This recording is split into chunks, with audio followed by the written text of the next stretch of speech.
Hey there, I'm Ashley, and this is New Day with Ashley. If you're looking for inspiration to make a difference and create lasting impact, then you're in the right place. Get ready to be encouraged by the stories of my guests who have taken risks, overcome challenges, and created opportunities. It's time to make the most of your new day.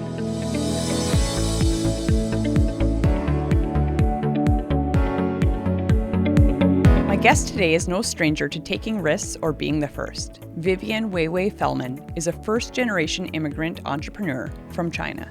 She's the founder of Kota Botanics, a premium hemp, CBD, and plant-based health supplements company. Vivian and her team are on a mission to help people improve their mental and physical wellness to live a life of happiness and longevity. That has helped, you mentioned that. This is something that's helped me. Was there like a certain stressor that kind of happened, or was it just general life stress and you're like, what is out there to help me combat this, that kind of started you on this? Yes. So I think, you and I connected before. Yeah. I shared a little bit about my story, how I developed a panic attacks and anxiety issue, purely because after the birth of my second boy, Patrick, we spent 4 weeks in NICU in Minneapolis, Minnesota Children's Hospital. Patrick was born with a heart condition called pulmonary atresia. Basically, one of his heart valve was not opening, so he had to be airlifted right after my C-section to Minneapolis to be perform a procedure on his heart. And I was discharged after 24 hours of my surgery, which is not normal, because usually when you have a C-section, you got to wait for at least 48 hours. It's a major surgery, right? You got cut open. So I was able to convince my OBGYN, said, let me go. I need to be in Minneapolis with Patrick when he, get this procedure done. And my doctor was kind enough to release me, and my in-laws drove me and my back then 2-year-old Eddie to Minneapolis. We ended up spending 4 weeks there, and then during the 4-week stay, I had to pump every other hour, so there was no sleep for me, and there's tremendous amount of pressure staying in the NICU. I mean, honestly, Patrick was the only one who's a mature baby. The rest of them are all preemies, and then some of them didn't make it. You just saw the parents crying, sobbing right in front of you. And, that level of mental stress was just enormous for me. So I started developing panic attack syndrome. When it happened, my hands were shaking. I was sweating, soaked my shirt. And I almost blacked out a couple of times. Wow. So when that happened, I just could not function. But it didn't happen every single day. It happened there and here. When it happened, I just could not function. So I was looking for ways to manage it or find a remedy. My doctor was like, I really don't want to put you on prescription drugs. In general, your health is pretty good. Maybe you can try meditate, yoga. And I was like, I'm a runner. I teach cycling class. I love intensive, cardio workout. And I just cannot sit down and then just meditate. So that didn't work. And I also tried essential oil. It didn't work either. And then one day I saw on the news, it says, CBD is anti-inflammatory and anti-anxiety, anti-PTSD, and does not give you a high. And it's federally legal after 2018 federal government passed the Farm Bill. So a lot of information just you start seeing in the media. And then I remember the first CBD store opened in Moorhead, not even in Fargo. And I went to see them, and I just was not convinced with the quality of the product I was seeing. And also I was not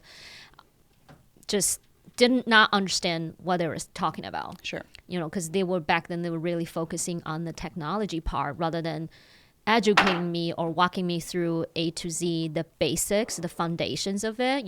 What is CBD, first of all? Right. And how does it work? Why it works? What are the side effects out there could be? How do you use it?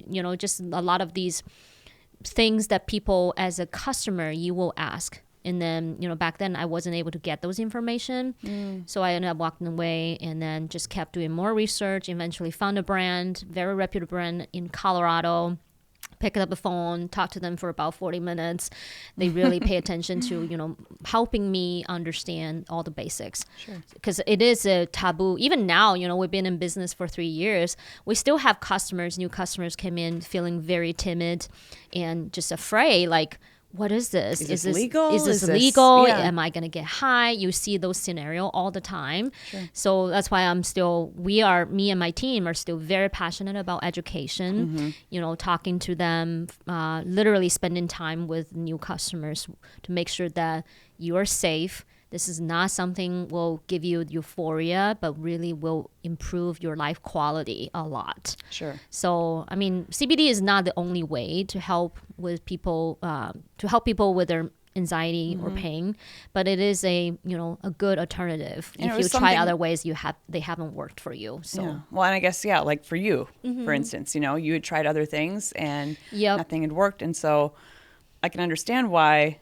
you would be so passionate about it, of like, this helped me in some of those dark times. Yes, absolutely. Or, not dark maybe, but scary times. Yes, absolutely. We have so many, honestly, so many testimonials that we can share, that a lot of people were super skeptical when they first walked in the door. After an hour, 2 hours conversation, they bought a tiny, smallest size of the product, just went home and try. And then literally next day, they came back in with a smile on their face and then say, I am so happy that I found your store. And for the first time in years, I could finally sleep through the night without feeling my back pain, like that. Yeah. So it just, that kind of situation, it was so rewarding for us. That's just literally our mission and why we're doing this, literally trying to help people to feel better every day.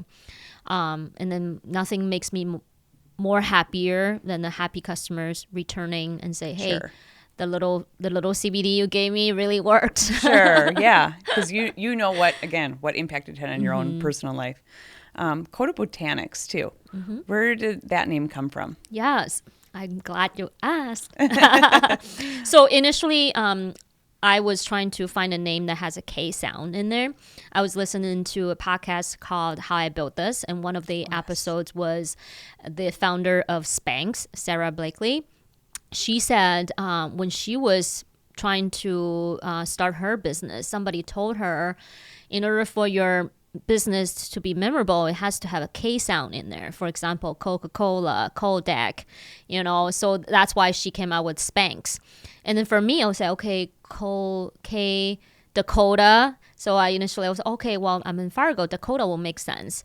So I know that we wanted to stay with plant-based image. So it has always been botanical, organic, things like that. And then I searched Dakota Botanics. Initially, it was tied to registered by a fertilizer company. Oh.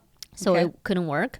And I was like, okay, what about, Kota? And then I Googled it. So Kota, it's not really an English word, but in Japanese, it means longevity and happiness. And kotabotanics.com was available for registration, as well as the business name for registration. So I was like, that's it, be kind, be happy has always been our hashtag. With the plant-based medicines, you can be a better place with longevity and happiness. Right. So that's how Kota Botanics came out. Oh, that's neat. Yeah. Thank you. I've heard that podcast too. I've listened to it. And I remember her talking about that too. So it's like, that's very interesting. So I'm glad that, I didn't know that. So I saw that it was happiness and longevity. And so I thought, interesting. Yeah. Yep. So, you, I guess, experienced that there was maybe a business need in the market of, maybe more education is needed around this, a different experience in a store. What challenges, I imagine it was a big risk getting your store, a brick and mortar, when some places are moving away from that.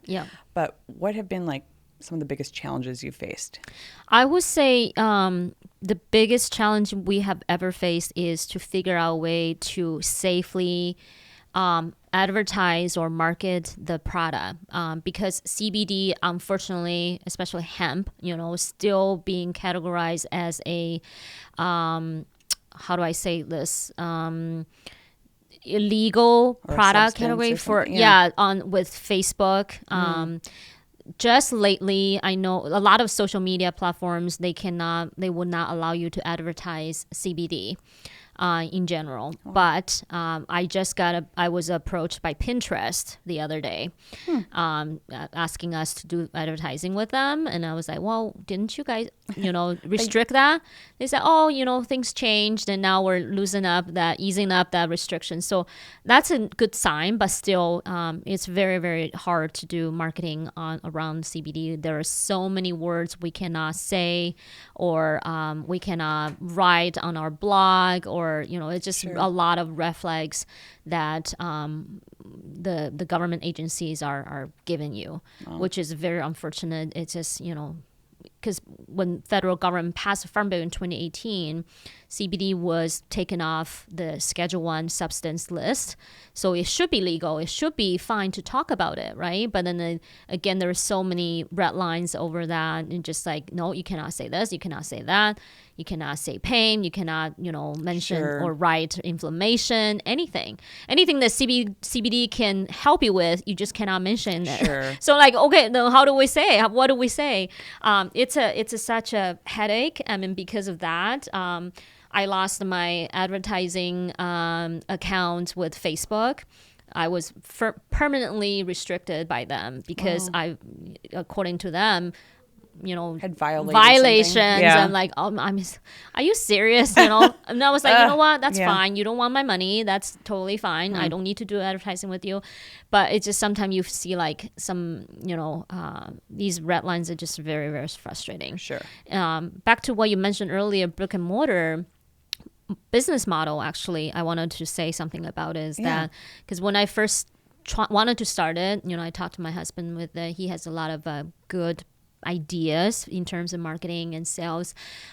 He was very against me opening a brick and mortar, but in his opinion, there are too much overhead costs. Sure. Your rent, utility, it's just too much. Have an employee there. Employees, exactly. But for me, I was like, I need to have a brick and mortar because this is such a niche product. People need to come in and see you're real. And this is not something you would just order online. I mean, yes, there are some businesses that are only selling online, but this product requires a lot of education, a lot of, people will have a lot of questions for you. Mm-hmm. It's impossible to do everything online. Right. That's why I still work there several hours a day. I love talking to our customers, help educating them. Because of that, I went against his will to insist that I need to have a brick and mortar. Sure. Because this is just... You challenged him a bit there, yeah. I challenged him a little bit. He loves me, and he's like, okay, whatever fine, you want, honey, yeah.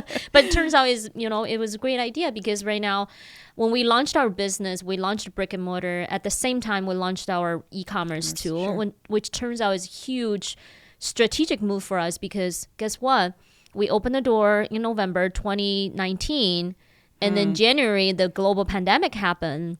And literally on 32nd Avenue, there was no car you were seeing around. Wow. So because our e-commerce is available and then people start ordering online, I just literally start picking up, packing orders, just start driving around the town to deliver, which saved our business out of that. Because I saw a lot of people had to close their doors because pandemic, there were no customers coming to visit you, and they did not have the e-commerce site. Sure. So they cannot do business there. And then, but us, we had brick and mortar. We also had e-commerce. Yeah. So now we have our second brick and mortar in Minneapolis now. Yeah. So which is, still, I think retail will still keep going. Just really depends on, the service you're providing to your customers and what kind of products you're selling. And for products like this, it's really related to your wellness.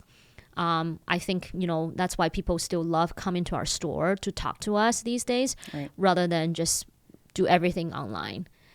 We have so many people say, I need to come in and see you and talk to you. Or someone, like my husband needs to come to your store and talk to you guys about his, this issue and that issue. So with having a brick and mortar really helped a lot. Wow, what a great episode. Thank you so much for joining me. It's always so inspiring sharing these stories. To listen to the full podcast, go to Spotify, Apple Podcasts, or any of your favorite podcast platforms. Remember to like and subscribe. I would love if you could leave me a 5-star review. This helps us reach and engage with more people. Join me next week, and until then, make the most of your new day.